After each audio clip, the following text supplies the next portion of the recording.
যত ইস্তেগফার হতে পারে এর মধ্যে সবচেয়ে শ্রেষ্ঠতম ইস্তেগফার নাম কি? কথা কন।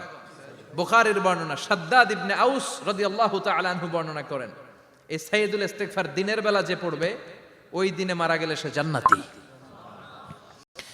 এই সাইয়্যিদুল ইস্তেগফার রাতের বেলা যে পড়বে ওই রাতে যদি ইন্তেকাল হয় ওই লোকটা জান্নাতি।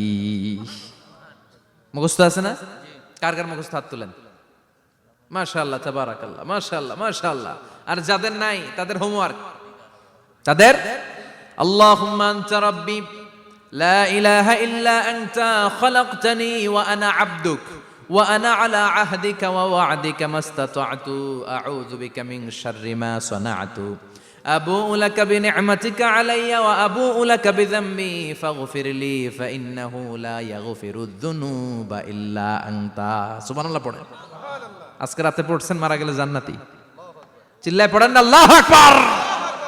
এজন্য বিশ্বনবী বলেন, আমার আগের গুনাহ মাফ, পরের গুনাহ মাফ, তারপরেও প্রতিদিন আমি 70 বার তওবা ইস্তেগফার পড়ি। আজকে থেকে পড়তে রাজি আছেন তো? বেশি বেশি ইস্তেগফার পড়া যাবে না? একটু প্রাণ খুলে দিল খুলে আওয়াজ করে পড়েন তো আস্তাগফিরুল্লাহ। আর জোরে পড়েন আস্তাগফিরুল্লাহ। আবার সবাই পড়েন আস্তাগফিরুল্লাহ। সব সময় তওবা ইস্তেগফার যারা পড়ে তাদেরকে পছন্দ করে কে? সব সময় জিকির করে করে জিহ্বাটারে যারা ভিজিয়ে রাখে তাদেরকেও পছন্দ করে কে?